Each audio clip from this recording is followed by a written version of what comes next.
Hello, everyone, and welcome back to 2A News with Craig Deluz. I am your host, Craig Deluz, and here we're going to talk about all things firearms, firearms policy, firearms and politics, culture, media, you name it. We're going to talk about all things gun, all the gun time. Thank you so much for tuning in. We really appreciate you liking and sharing the program and encouraging your friends to do the same.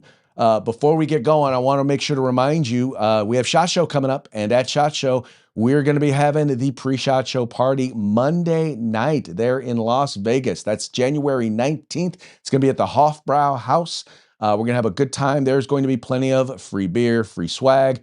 There'll be some hors d'oeuvres. We'll call them snacks. I guess, gun folks don't call it hors d'oeuvres. They call them snacks.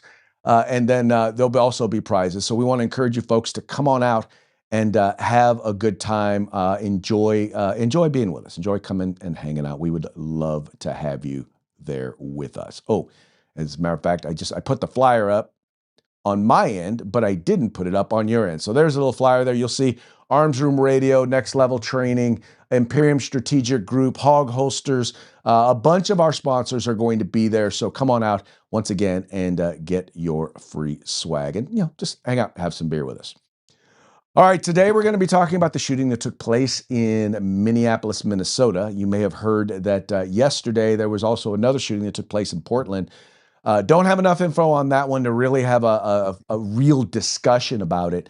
But we do have enough info, at least I think, to have an initial discussion when we talk about what happened. Now, we're going to have a conversation today, and what I don't want to get into is I don't want to get into whether or not ICE should have been there, I don't want to get into the extraneous politics. I want to focus on what happened in this particular accident, in this particular incident, and hopefully what can be learned from this incident and what can be determined from this incident. And so the first thing that I want to do is I want to give you an opportunity to kind of see the shooting that took place.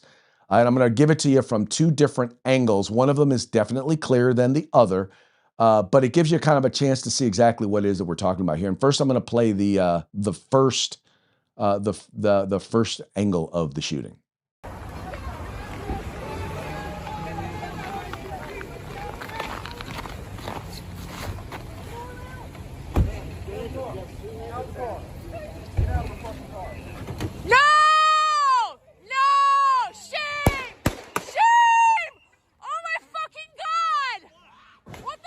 Okay, so that's the first angle. That's the angle that most people have seen.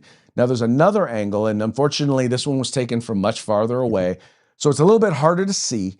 But I wanted to give you an opportunity to see this as well, and it definitely gives you a different perspective, or at least I think it should give you a different perspective, or at the very least, it adds a lot more information to the situation.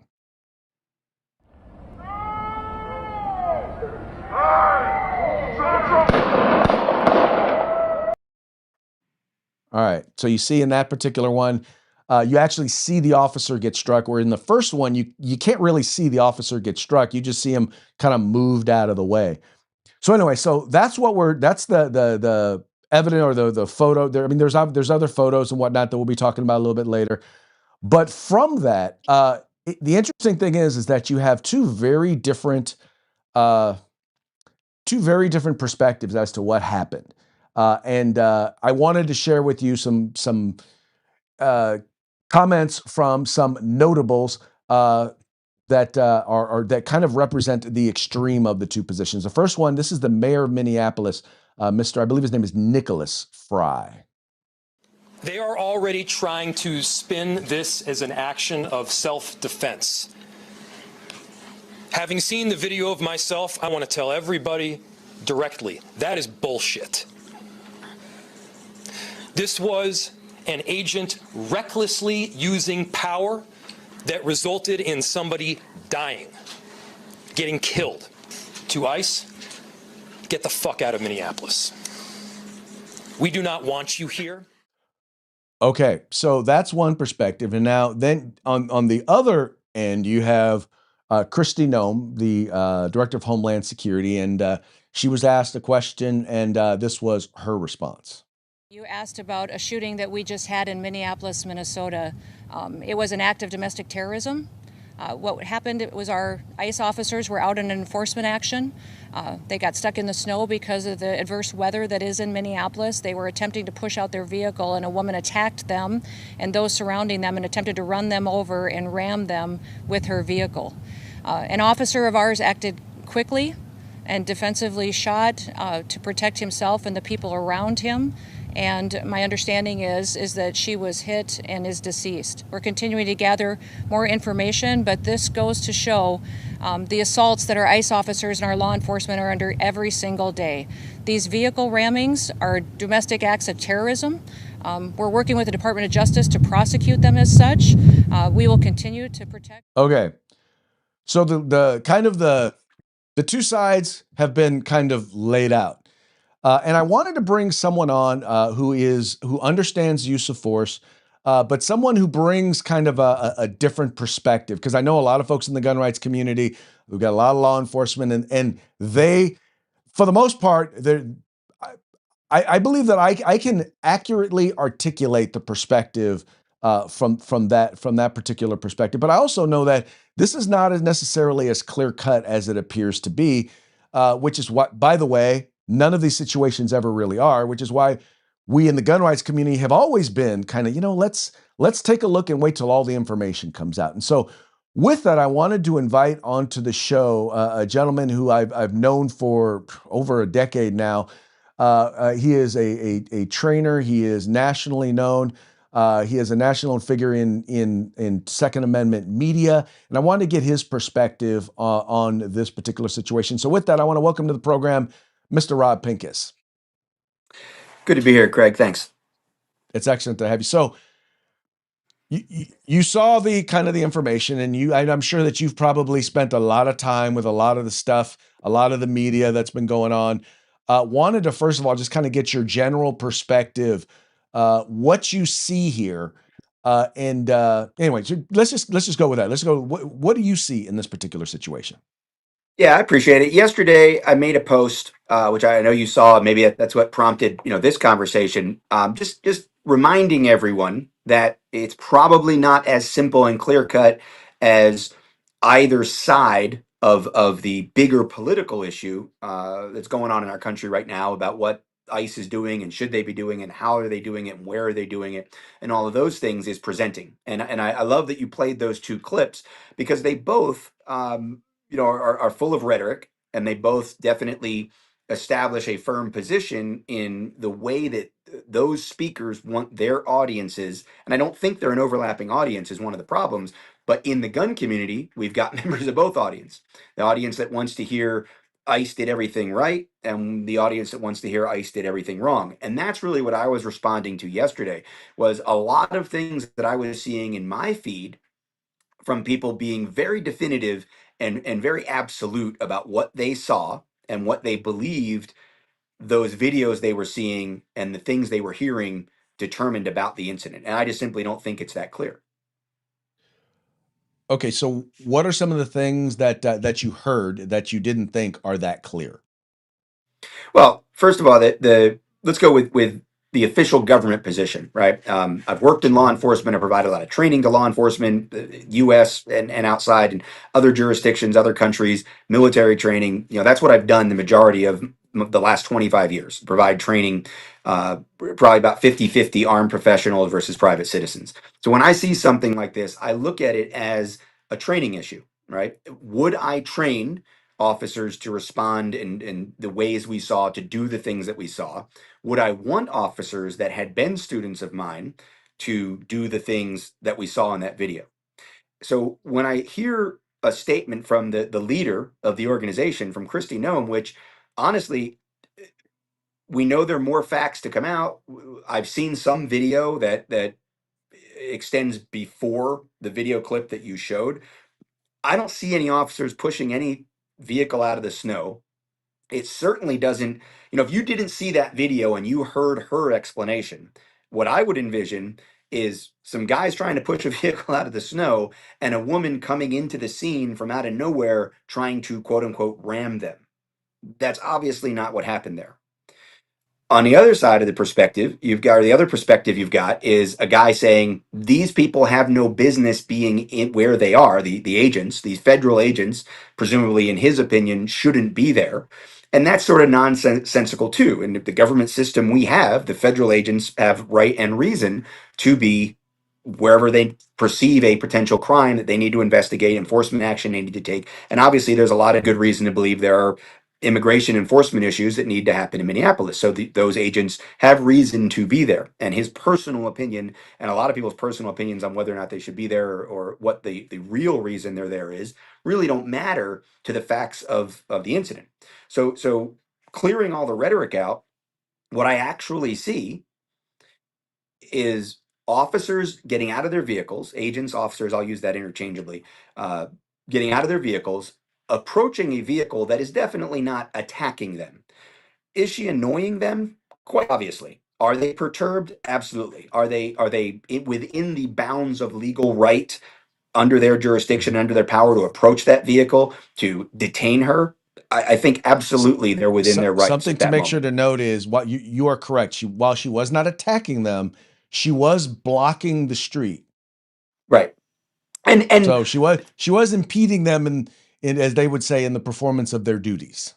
yeah, and apparently there's a lot of reason to believe she was intentional. She put herself in that place to do Right. just that, to annoy the officers as a form of protest against what they were doing. And we know that this has been happening a lot.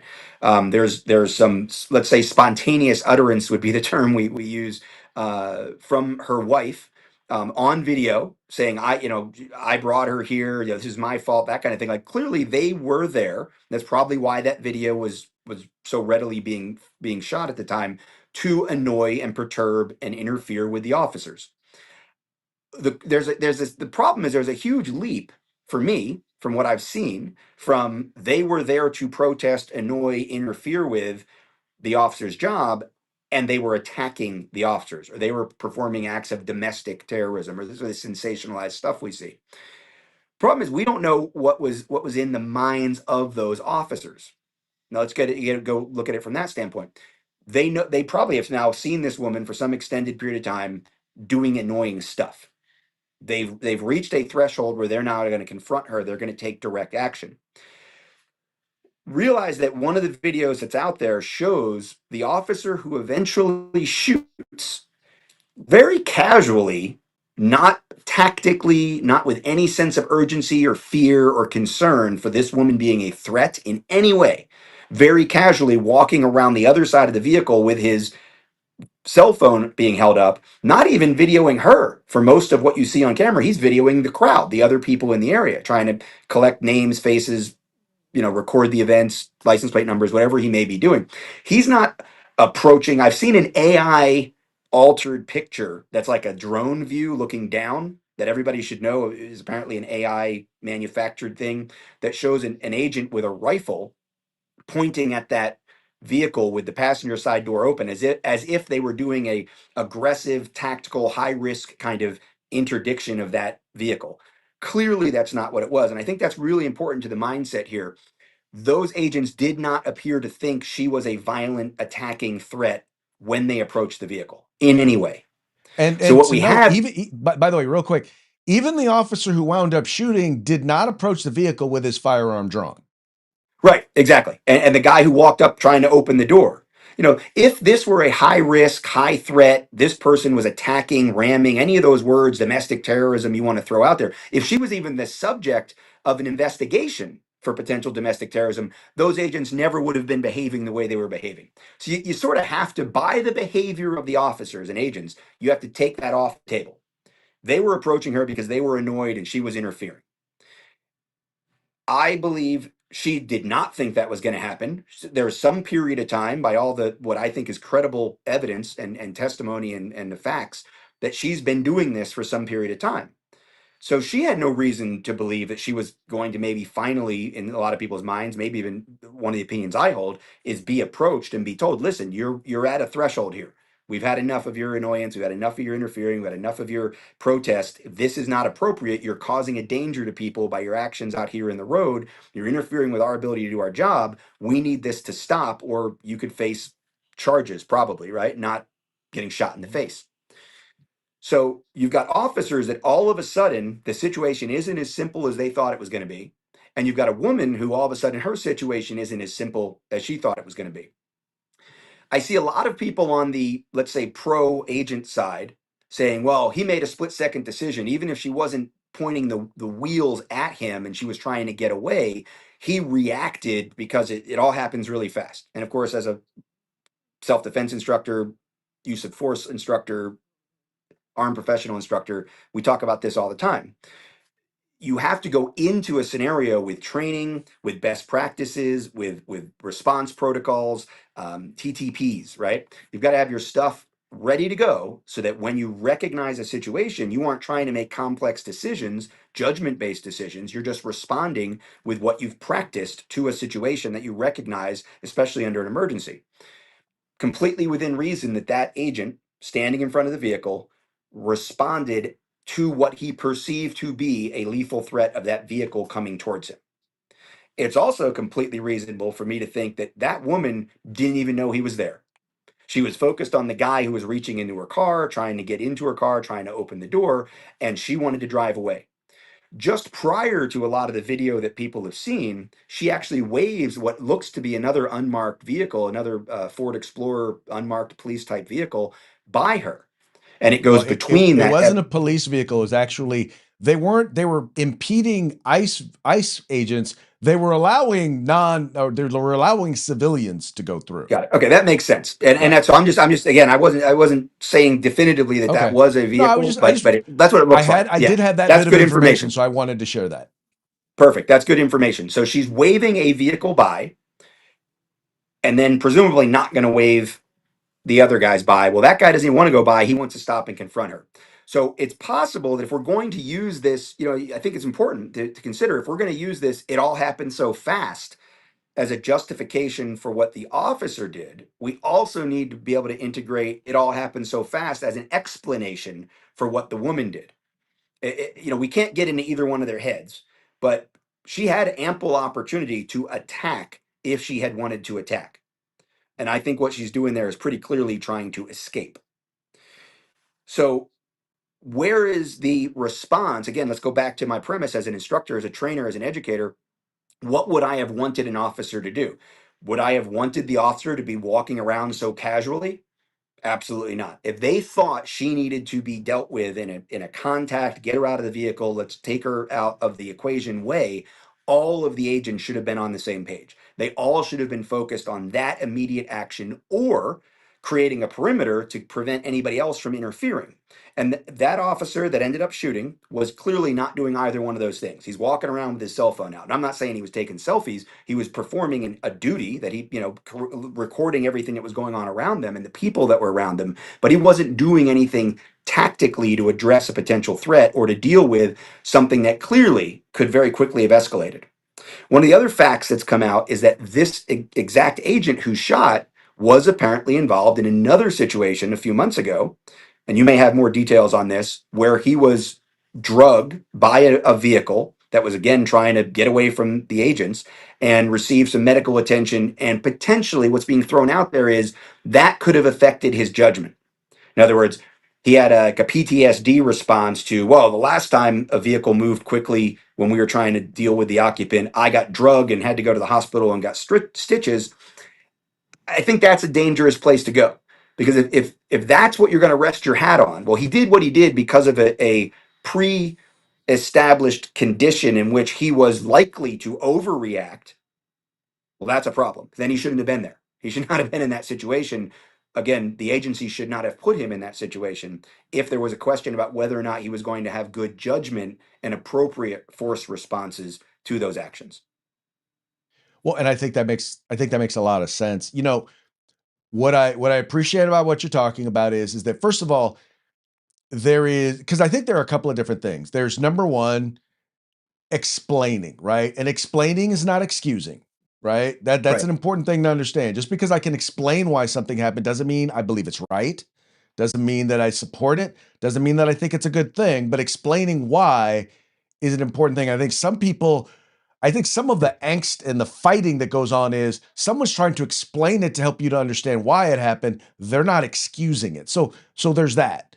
The other issue you have to deal with this is that it's one thing about what, you know, the wisdom that went into the things that led up to this confrontation is one thing, but then legally, because there are some legal determinations that are going to need to be made here. Legally, one has to take a look at the situation, take a look at what happened, how people responded, and did they respond within the law? And what does the law have to say about this? And I know that there are people out there who are like, their perspective of right and wrong has nothing to do with what the law is. But let's be real, the law is the law. And as I see this situation, what you have pointed out is very clearly there's different scenarios. We don't know what she was thinking. We don't know what he was thinking. What we do know is that in a situation like this, where a vehicle is coming at you, you have a split second decision to decide. This is a life or death. This is clearly a life or death situation. And now we know that this is an individual who lived through one of these life or death situations, and probably, was, once again, I can't get into his head, but if a vehicle is coming at a reasonable person, and that's usually the standard that they do, a reasonable person in the same situation, how would they react? And I believe that how he acted was within the law. I don't know about walking in front of the one part about his Right. training that I'm not too sure about is walking and positioning himself in front of the vehicle. That I don't know. I haven't seen anything that supports the idea that that was part of his training. But I do know that if someone is coming at you with a vehicle, that is considered an attempted assault with a deadly weapon, and the appropriate response is deadly force. Am I Yeah, I would incorrect? agree Oh, with that. yeah. No, I would agree with that, but there's also a caveat on that that says you can't be a state trooper running laser or radar on the interstate, hit a car coming over the hill at 90, walk out into the lane of traffic and try to stop Right. the guy, and then draw your gun and shoot the guy. Yeah, that doesn't work, Right. right? So Mhm. there's a reasonableness to should that agent. And again, I just think this speaks to the idea that they did Right. not consider this an attack. They were not under threat. They were not on guard even really in the way he was behaving. I mean, again, let's go back to if he had this experience before, he's probably the last guy you would think would put himself in front of a vehicle. I mean, from a tactical standpoint, you've got a big pickup truck. If you want to stop her from getting away and confront her, you put that pickup truck in front of her vehicle, and now she's stuck. You don't park your vehicle in the middle of the road and 15, 20 feet from her, get out of the vehicle, and then walk up there. That speaks to me of an emotional reaction. It's an emotional response to her being annoying. It's not a tactical decision to interdict a vehicle. And again, just the behavior, the body language, all of that of all the agents in the environment don't speak to me of a tactical scenario. It speaks to me of an emotional scenario. Clearly, she's in an emotional state, or she wouldn't even be there. One of the things some people have tried to kind of like gotcha me after my post yesterday, I guess to some extent, and say, "Well, Rob, wait a minute. I've been watching you since the Best Defense on the Outdoor Channel, and I've read your book. You always say comply with officers, and she didn't comply, as if somehow that magically means the officers did everything right or she deserved to get shot in the side of the head or the face or wherever she got shot. That'll be determined. That evidence I'm sure will come out. Well, the problem with that is, yes, in the heat of the moment, absolutely the safest thing to do is always going to be to comply with the officers, even if you think it's unfair, if you think you're caught in a misunderstanding, if they've got the wrong guy, if the officers didn't know what you were doing. In the training I provide to police officers, I'm very specific about the importance of like one person giving commands, and those commands being very clear. You don't tell somebody to put their hands up, you tell them to keep their hands still. Because if I've got my hands hidden from you and I move them out quickly to put them up, it kind of looks like a lot of the same motions I would use if I were drawing a gun to shoot you. So we talk about how to give commands, how to control situations, how to communicate with people, because we know people are going to respond differently, especially if they're already in a confrontational mode. So yeah, absolutely. I teach people, armed citizens, responsibly armed people, especially comply with the officers, deal with it in court, deal with a complaint to the captain or the chief later. We can get this worked out. Don't get yourself shot over a misunderstanding. However, when someone is choosing to go into the protest world, and that this works in both ways, right? I mean, go back to January 6th, we can talk about that too. When we, on our side, during COVID and everything else, when we're protesting, we're taking actions to protest government and again protest potentially law enforcement or interact with law enforcement in our protesting action, whichever side of the political spectrum you're on, you've already made a decision to not take the safest path. So now we're balancing risk and benefit, right?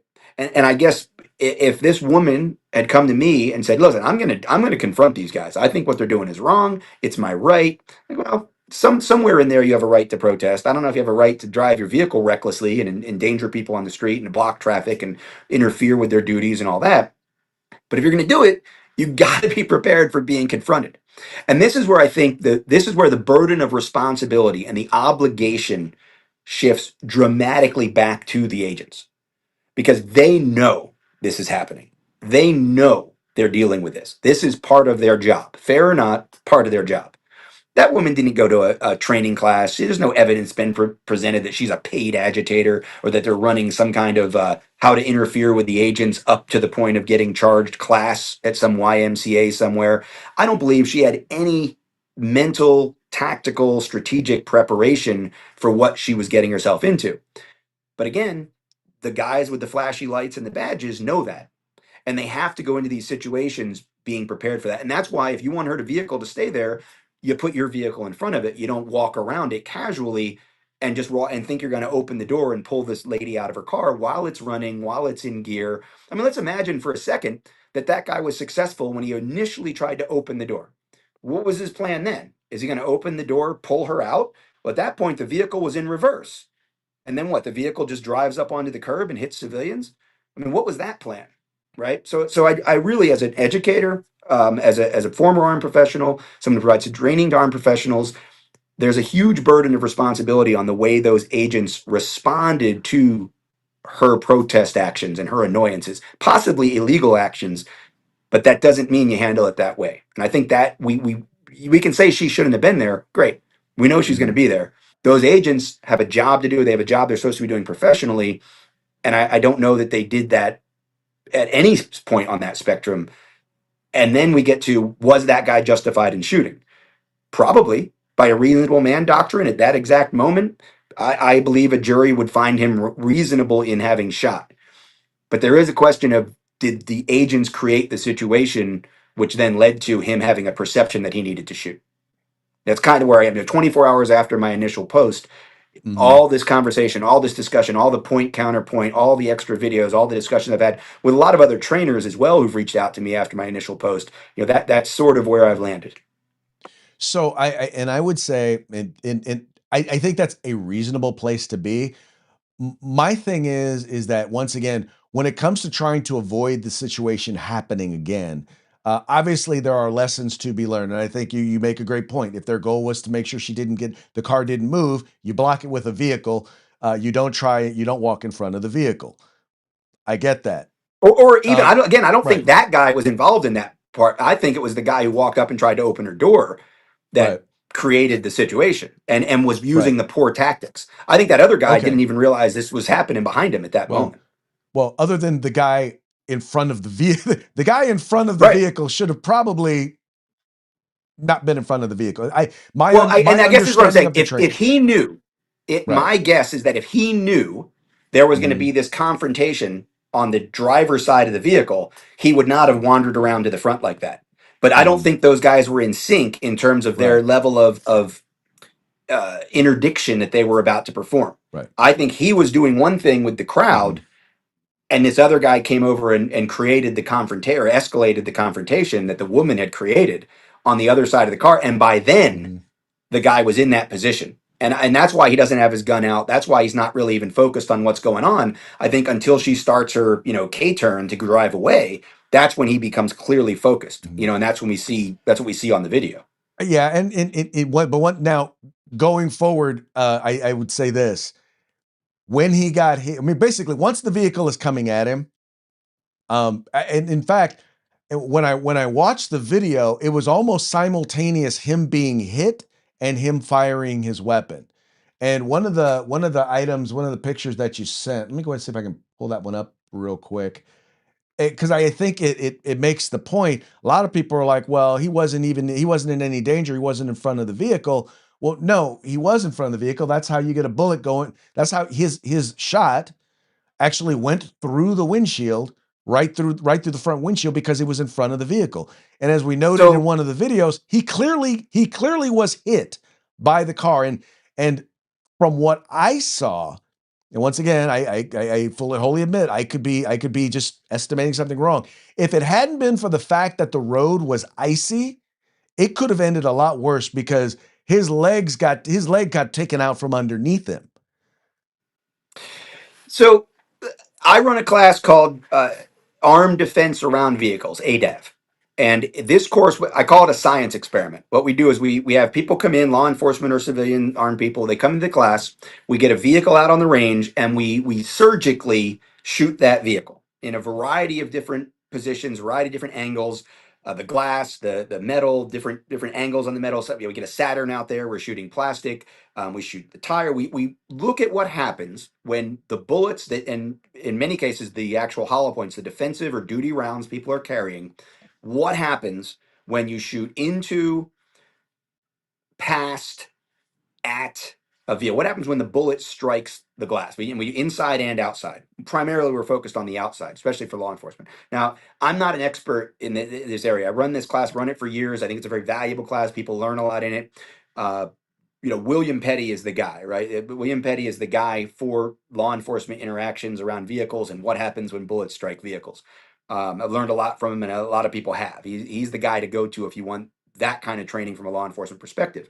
But in my experience, in my observations, that round does not look like it was fired from the front of the vehicle.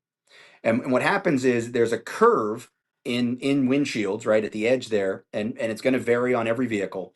But the way that round, the hole, that oval that you see, what that indicates to me is that round hit that corner pretty perpendicularly.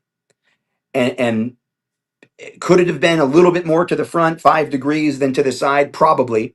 But I don't think that was fired, let's say, from a 90-degree angle, looking down the front of the windshield. I think it was fired from a separate angle. Now, there's another picture I showed you. And the reason I think that picture is important is, first of all, some people were saying all the rounds were fired through the side of the window. Well, that's obviously not true. That round went through the windshield.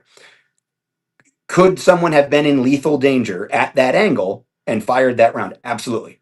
More importantly, could they have perceived that they were in lethal danger? And I think that's a no-brainer. The perception could easily have been that they were in lethal danger.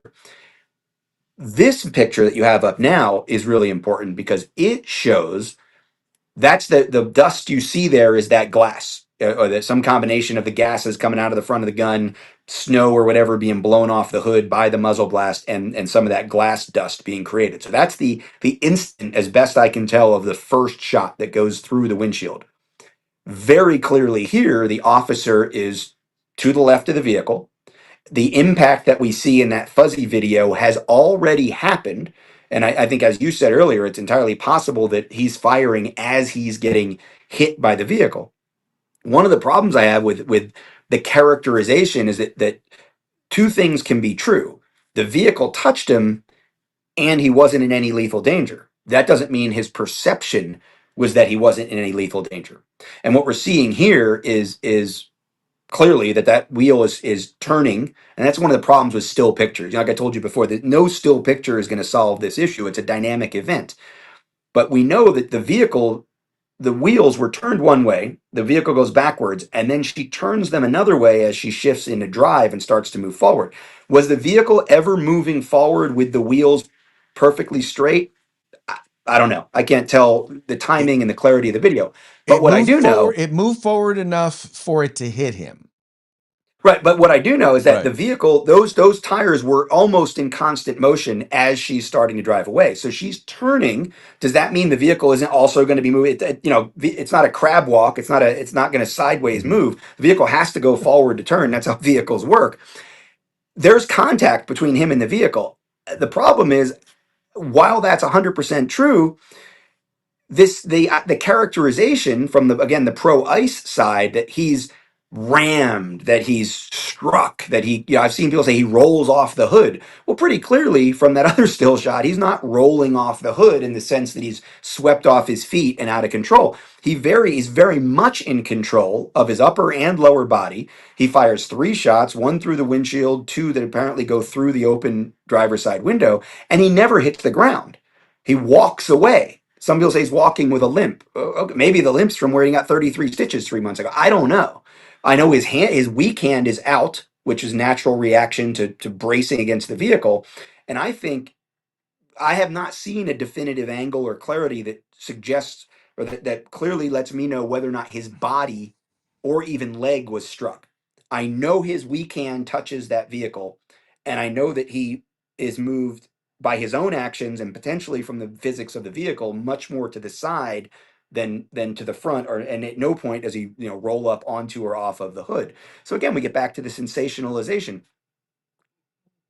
to the end of the narrative of he needed to do that. The problem is you don't need to Christy Nome it. You don't need to create this scenario where they were just pushing a vehicle out of a snowbank and this woman came in out of nowhere to ram him.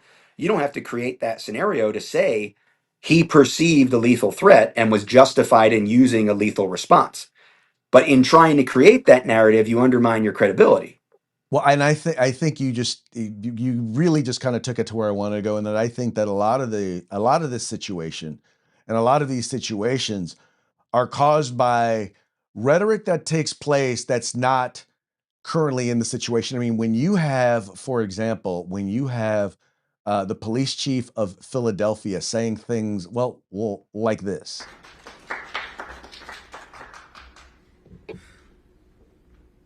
Good afternoon. I'm Rochelle Bilal, the sheriff for the city and county of Philadelphia. And I say her name, Renee Good. Renee Good. Renee Good. Renee Good. Renee Good. Renee Good. This should not have happened, but we're here today. Let know that law enforcement professionals, real ones, not the fake made up ICE, probably Trump's new army to attack citizens of the United States. Did you hear what I said? No law enforcement professional wears a mask. None. Okay, so Not helpful. The only 2 things she said that was correct was her name is Renee Good, or her name. She said her name, and I think that was really about it. And she said Renee Good's name. That was it. Those are the only true things that she said. And I'm like, my problem is this: is that these are agents who are, some of them are Republicans, some of them are Democrats, but these are some of them because whatever. But these are people who are there doing their jobs. And when you have people like that, when you have people who are pushing rhetoric that is encouraging attacks, because it's not like this is the first. I mean, there have been people who have intentionally rammed ICE agents, right? There have been incidents where they have intentionally attacked them. All this does is that it gives them license. It creates an environment where there is license when people who are thought leaders or just leaders, when you give voice to extremist positions, you give you create a permission structure for people to feel like it's okay for them to do stuff, right? And in this particular case, I think you're right. There's no telling that she tried to hit the officer. I don't see evidence that she tried to hit the officer. What I see is that she put herself in a situation where she felt like she needed to stop officers, and that, she had that by any means necessary, which in this case was blocking the streets. Yeah, I mean, so even that, like, you and I could come up in about 12 seconds with 20 ways by any means Mhm. necessary is a lot more definitive than parking in the Right, middle of the road, right? So right, that was her threshold, and right. I think she probably didn't think that was a big deal. The sheriff from Philadelphia, it's an eye roll, right? Is it a problem? Is it helpful? No. Is it a problem? Probably. Does it send the message you're talking about? I'm sure there's somebody that hears that, And but how much more responsibility Mhm. is there in terms of being responsible with your commentary on Noam, Trump, Vance, right? When they're saying things that suggest that what citizens do is going to be misrepresented and sensationalized, when they're sending messages that agents can do whatever they want, they're not going to be held accountable if they do something wrong. I think that's as escalating. And again, I think now you've got, because they're in the chain of command, there's a dereliction of duty. The mayor of Minneapolis, he needs to be, there's probably other things he needs to worry more about with the government. I spent a lot of time in Minneapolis, PDN's headquarters there, the fraud situations they've got, the way that the city is being run and has been run in recent history. They've got a lot of issues to deal with. And so I was talking to a good friend of mine in Minneapolis yesterday, and unfortunately, some of this is actually going to provide cover to the people involved in the fraud case, because now they can point and say, well, we're dealing with this ICE problem. That's a Right. lot. People are dying in the streets. Don't talk to me about some dollars and cents. Well, That's a exactly. So problem. but I think one of the differences is, and then once again, for the most part, in a lot of the rhetoric that you've seen coming from, just say in this case, I'll just say the right, you haven't seen it coming from from leaders or opinion leaders. And I will just say that what Kristi Noem, how she characterized it, was over the top, and I believe was hyperbolic. And I'm not going to say I'm not going to say that the evidence is not necessarily supporting everything that she said. The fact that she went on and said we're still investigating. Well, why did you make a definitive statement Right. if you're still investigating? So there's that. Right. But what we're seeing now is the rhetoric on the left. I'm not saying that it's motivating the left. I'm saying that there are people who are out there who are looking for reasons to be engaged or to do things, and they are taking a hold of that rhetoric of the left and they are acting on it. We are seeing ICE agents, we're seeing law enforcement officers, we're seeing politicians, we're seeing opinions all being attacked, and I'm like, can we just tone down? I mean, can you come to understand that when you say stuff like that, well, you're not legitimate law enforcement. Well, if they're not legitimate law enforcement, then they're like the president's own Right. personal security force out there attacking the American people. Well, you give license to a person That's who, incredible. Yeah, that stuff's incredibly irresponsible. And that's why, so like Governor Waltz, and especially if you go back and listen to yesterday, the comments from the chief of police in Minneapolis, his comments, he said, look, I know you're going to do this. We know you're going to protest. We know you're going to be in the streets. Here's the things that are okay. right? Here's the things that are not okay. That's what needs to be said. If you want to be Yes, anti-ICE, you have to write a script for the people that you want to take whatever this action is that right, isn't sensationalizing. right. Here's an interesting thought experiment maybe for the 2A news audience, and I've had this conversation with a lot of friends over the whole period since the National Guard has been put places, ICE has been upping their activities, in cities that aren't border cities, stuff like that. Let's just for a minute imagine this is a Democrat administration, and that it's not ICE that's being mobilized to go to the Home Depot parking lot where there's a suspicion that there's illegal immigrants. It's the ATF. And they're going to the gun show where there's suspicion that people are illegally selling guns. Or they're going to the gun range where there's suspicion that there's unregistered NFA items being used. And they're checking people's paperwork, and they're in the parking lot, and they're going door to door. If people are walking down the street, I mean, the 90s, the old stop and frisk. If the federal agents of the Bureau of Alcohol, Tobacco, Firearms, and Explosives were doing stop and frisk, which is essentially what the ICE agents are doing now in rural areas all across America to try to find the illegal guns, I don't think we'd be hearing the same rhetoric. I don't think we'd be seeing the same attitudes towards, the law enforcement guys just doing their job. And I think that's an Probably not from the incredibly 2A. fair parallel. Probably not from the 2A community, but I'll tell you what you wouldn't see. You wouldn't see some of the actual responses that we're seeing. And I'm not saying that nobody would do it, but you're literally having people who are in Congress, who are sitting on city councils, who are in state legislatures, who are encouraging people to go out and take action against law enforcement. I doubt that you would I think see. you're right. I think the response, the conservative response is always going to be more conservative. It's one of the, Diana Muller and I, talk about this all the time. The reason that her rallies aren't that big in DC. And even when I had the 2A rally, we only had a few thousand people. Like, we're not ralliers. We're conservative people, right? Like, we aren't the people that go out and march. But I'll tell you, I can't say that I wouldn't be out there unarmed, judiciously, I think sensibly, uh, videotaping, blowing a Mhm. whistle and saying we don't want the ATF coming to this gun range, and everybody at this Right. gun show inside needs to know the ATF's about to sweep Mhm. through here and randomly start checking people's paperwork. Mhm. I do think that I would be motivated to action Mhm. in that situation. And I Right. bet a lot of my friends in the industry and in the community would be as well. I mean, we were out there, there were a lot of us out there protesting and being active during the shutdowns during COVID. I was all around Denver. I was still living in Denver at the time, and we were all around there. Reopen Denver, reopen Colorado. I was in New York City, just north of Manhattan, opened up a gun range against the governor's orders there, and we had somebody from Health and Homelands. Uh, what was that, Health and Human Services, from the emergency hospital at the Javits Center that was set up, come in. We had somebody else who was working at the Kings County Hospital, who was a respiratory trauma specialist who was involved in the federal response down at the White House. And they came in to observe how we reopened that range against government orders so that people could practice, including the local police would have a place to qualify by reopening that indoor range in May of 2020, the height of COVID shutdowns in New York. So I'm not afraid of protest, but there's a way to do it.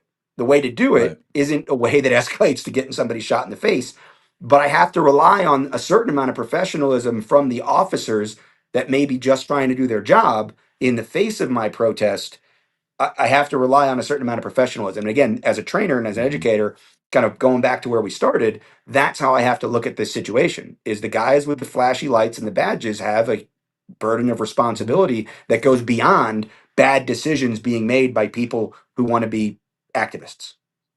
Right. And I think from my perspective as someone who's worked both in media and in public policy, understanding that the bigger stage you have, the more your words have impact, and you need to be responsible for the words that you put out there. And it's important that if we don't want people being shot at protests, if we don't want people being injured, if we don't want ICE agents being attacked, it's important that we make sure that when we encourage protest, that we encourage it responsibly, right? It's Absolutely. Write a important, script. Yeah. And right? you can't It undermine, to your point, you can't undermine the legitimacy of the agency. You can't Yes. undermine that these guys have no business here. Get the fuck out of Minneapolis, to quote the mayor. Well, you're just encouraging people to Right. disregard the authority and again the responsibility that those agents have. You can be mad at Trump.